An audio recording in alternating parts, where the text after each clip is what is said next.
D'un côté, j'ai une vie minimaliste et de l'autre, je déplace un gros véhicule diesel. Ça fait 1 an et demi que je vis dans mon van et au lieu de faire une vidéo d'aménagement comme on en voit partout, je voulais présenter ma nouvelle vie en faisant un bilan carbone pour savoir si la van life c'est écolo ou pas. Mais avant ça, bienvenue à bord de l'Octilus, nommé en référence du dieu grec des montagnes et forêts.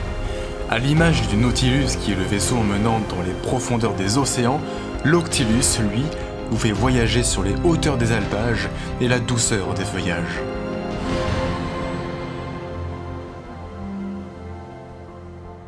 Et j'ai ce nouveau mode de vie depuis que je me suis fait virer de mon dôme géodésique, et aussi parce que je voulais pas liquider la moitié de mon salaire, de 1400 €, dans un loyer à Paris, mais plutôt investir dans ma propre habitation, être indépendant et rester libre. Surtout qu'à ce moment, j'étais occupé à écrire ma thèse, dont le sujet portait sur les changements climatiques du passé.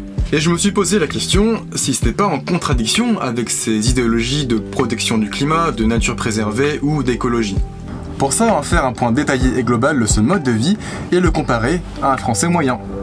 Pour commencer, j'ai choisi un porteur solide qui s'est révélé fiable et très courant en France, c'est un Renault Master. Je l'ai acheté d'occasion, trouvé sur le bon coin, et première question qu'on peut déjà se poser, c'est le coût de fabrication du véhicule.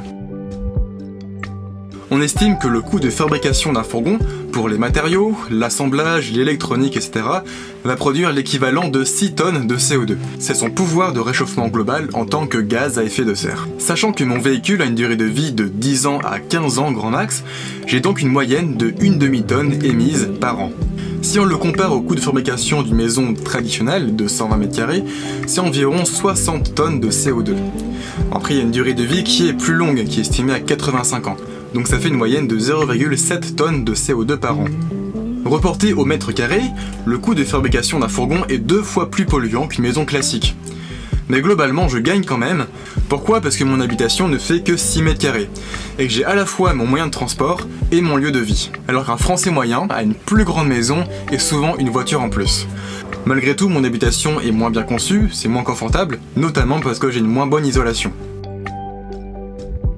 J'ai collé sur les parois du véhicule des feuilles de liège, auxquelles j'ai rajouté 5 à 10 cm de laine de chanvre qui provenait de mon dôme que j'avais en partie démonté. Au sol, c'est du polystyrène expansé, et au plafond, la même chose. Et pour les finitions, il y a du lambris sur le plafond, du contreplaqué sur les murs, et du sol stratifié pour le plancher. On peut calculer le pouvoir isolant de mes murs, qui a une R-value d'environ 1,5 m² Kelvin par watt. Bref, je suis très loin des exigences des maisons modernes, mais ça suffit dans un van, car trop d'isolant réduirait le volume intérieur, et comme c'est déjà tout petit, ça chauffe très vite. Et dans mon cas, j'ai déjà une bonne isolation pour un van, été comme hiver, c'est idéal. Concernant les fenêtres, j'ai dû découper la tôle directement sur la carrosserie, pour ensuite poser mes fenêtres, qui sont en double vitrage. Le problème, c'est que le cadre des fenêtres est en aluminium, donc j'ai un gros pont thermique entre l'extérieur et l'intérieur, et ça on peut très bien le voir avec la caméra thermique. Pour contrer cet effet, j'ai ajouté des rideaux avec un isolant souple à l'intérieur, que je mets en place le soir pour éviter les pertes thermiques supplémentaires. Pour le chauffage, je voulais mettre un poêle à bois, mais il y a un gros risque d'intoxication, d'incendie, c'est lourd, c'est encombrant, ça prend de la place, ça refroidit très vite parce que c'est tout petit, et c'est aussi illégal. Donc j'aurais adoré en avoir un, mais il y avait trop d'inconvénients pour un si petit espace, donc à la place, j'ai choisi un chauffage diesel à échangeur thermique qui envoie de l'air chaud dans l'habitacle. Il a une puissance entre 800 et 2000 watts, ce qui est beaucoup trop pour mes 6 m², mais il a l'avantage d'être petit, d'être homologable, il est placé sous le véhicule, donc la combustion est à l'extérieur, et donc je réduis les risques de mourir intoxiqué, comme ça arrive malheureusement souvent. Et pour compenser, j'ai ajouté des bougies électriques, donc ça fait très kitsch, mais j'adore l'ambiance, et comme ça j'ai pas de risque de CO2 ni d'incendie. L'inconvénient de mon chauffage actuel à air pulsé, c'est qu'il va pas envoyer d'infrarouge, comme peut le faire un poêle à bois ou un radiateur électrique qui vont irradier. Là, j'ai juste de l'air chaud qui arrive sur moi, donc c'est l'air ambiant qui est chaud, il n'y a pas de masse thermique, et ça fait une grosse différence de confort. Bref, avec ce chauffage au gasoil, je l'allume environ 2 heures le soir en rentrant de ma journée, et je l'éteins la nuit et je dors avec une bonne couette. Avec ça, je consomme environ 10 litres de carburant par mois en hiver, et en été et en mi-saison, je l'allume presque pas parce que ma propre activité suffit parfois à avoir une température acceptable à l'intérieur. Donc par la combustion de ce gasoil, je produis environ 150 kg de CO2 par an, alors qu'un Français moyen va produire plus d'1 tonne de CO2 par an pour son habitation, donc ça fait presque 10 fois plus que moi. Alors pour mes autres besoins énergétiques, j'ai installé 300 watts crête de panneaux solaires sur le toit, donc je ne recharge que ce que je consomme sur ma batterie, donc c'est une batterie GEL à décharge lente et qui est de récupération. Donc je produis entre 100 et 300 Wh par jour avec les panneaux solaires, donc ça me fait autour de 70 kWh par an. Sachant que lorsque je roule, il y a l'alternateur qui recharge la batterie auxiliaire après que celle du moteur soit pleine. Donc si je mets tout bout à bout, je pense que je consomme un peu moins de 100 kWh par an. En prenant large, parce qu'en fait, au fond, j'ai quand même très peu de consommateurs. Hein. J'ai le téléphone, l'ordinateur, quelques LED basse consommation. J'ai aussi le frigo l'été, mais ça se compense bien parce que quand il fait chaud, c'est qu'il y a aussi du soleil, et s'il y a du soleil, j'ai l'électricité.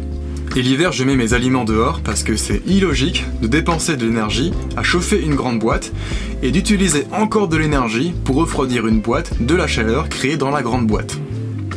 Alors, pour résumer, je consomme 20 fois moins qu'un Français moyen en électricité par an, principalement parce que j'ai peu d'appareils électriques et que si je le peux, je le fais à la main. Donc, cette production énergétique peut être retranscrite en termes d'émissions de CO2. Avec EDF, on considère qu'un kWh équivaut à 0,1 kg de CO2 en France grâce au nucléaire. Donc ça fait autour de 200 kg total d'émissions de CO2 annuel pour un Français moyen. Dans mon cas, il faut que je prenne en compte le coût de fabrication de mes 2 panneaux solaires. Et pour ce calcul, je me réfère à l'ADEME qui estime à 0,05 kg de CO2 par kilowatt produit. Donc je suis autour de 1,5 kg de CO2 par an.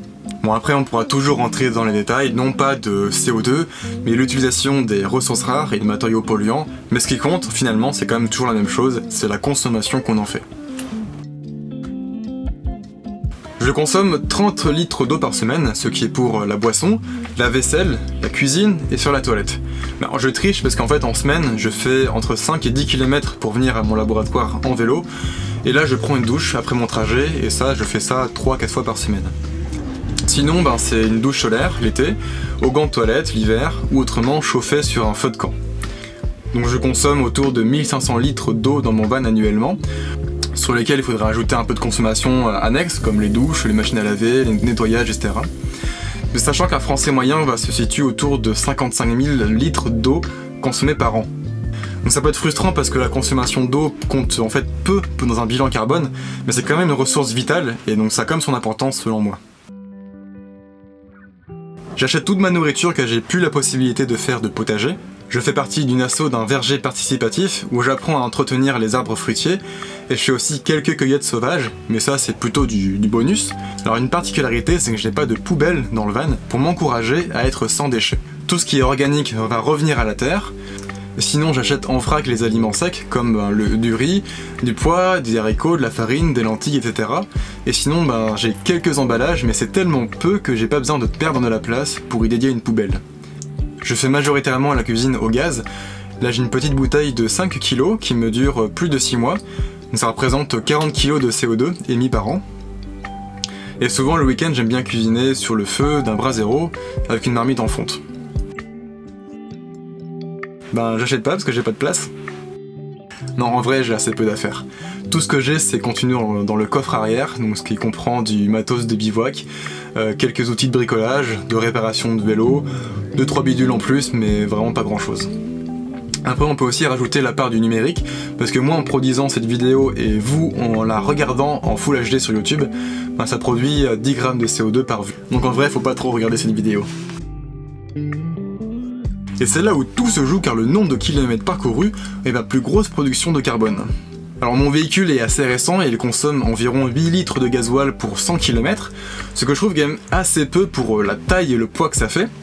Et en plus j'ai adapté aussi ma conduite pour réduire la consommation de gasoil de plus de 10% avec des accélérations douces, essayer de conserver mon inertie massique au lieu de freiner au dernier moment et rester le plus léger possible.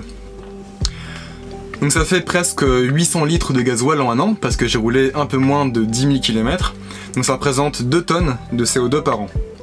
Ce qui a compris quelques voyages en road trip, dans les Pyrénées, dans les Alpes, dans les Massifs centrales, donc clairement avoir un véhicule pousse largement à rouler davantage.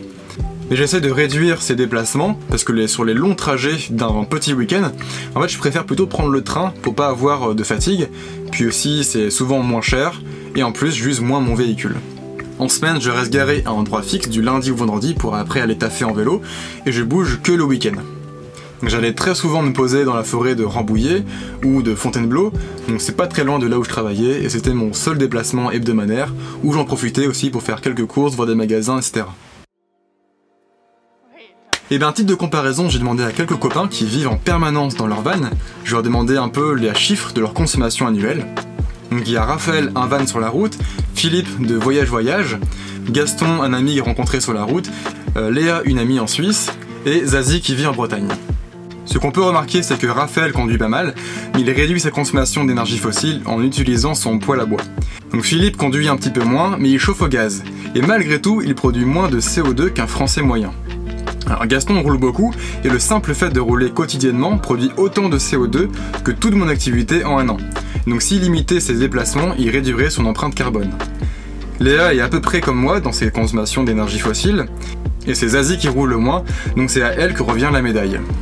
On peut conclure que ma vie dans ce van consomme jusqu'à quasiment 2 fois moins de ressources fossiles qu'un Français moyen dans une maison classique.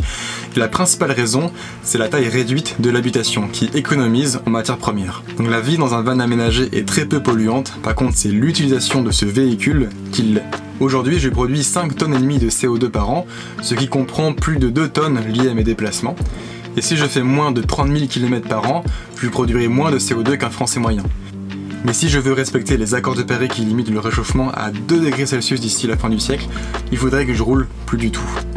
Et ça c'est possible car quand je vivais dans les mêmes configurations dans le dôme géodésique, je n'avais pas de voiture et j'étais autour de 2 à 3 tonnes de CO2 par an. Et pour atteindre cet objectif, il faut essentiellement réduire nos besoins énergétiques et aspirer une vie plus simple et plus libre.